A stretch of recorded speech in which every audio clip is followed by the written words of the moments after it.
You're telling me that Guatemalans aren't just Guatemalan? There's like 20 plus indigenous groups, dozens of languages, and centuries of history? That's wild. It's almost like Latin America is not a monolith. Anyway, this is Latino Studies 101. I'm your professor, Dr. Esther Trujillo, and today we're going to talk about the intersections of Guatemalan identity with indigeneity, and then also what happens to those identities after people migrate. Over half of Guatemala's population is indigenous. That's right, over half. Now, some of you may be familiar with the Maya, but there are other groups and there are subgroups within those as well. Just a couple of ones that I know off the top of my head are like Quiche, Cachiquel, Conjubel, Mam, Quiche. Let me know, which ones am I missing? Anyway, half of Guatemala is indigenous, but you wouldn't know that based on how Latinos treat them. And yes, Latino is a word that's used in Guatemala to talk about beige, light-skinned Latinos who are not indigenous or as indigenous as everyone else. It's kind of like how Mexicans use mestizo, but like a little more beige than just that.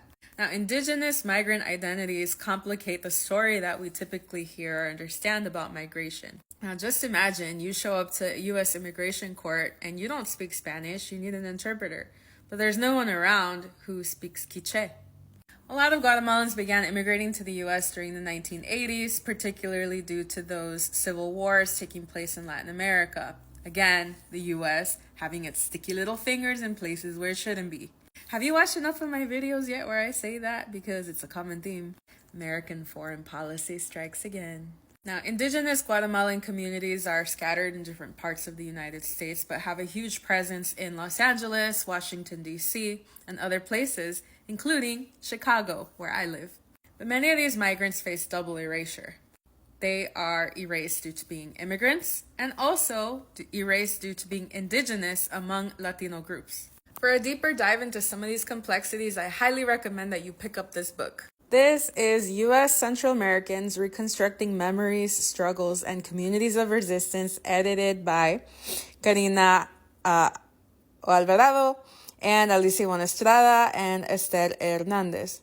In this book, you're going to find two chapters here, 7 and 8. One talking about Maya communities in Los Angeles, and the other about the Maya diaspora and cultural retention. And so this is a good place to start. Anyway, I know that I'm missing some information here, but let me know what your thoughts are on indigeneity and Guatemalan identity.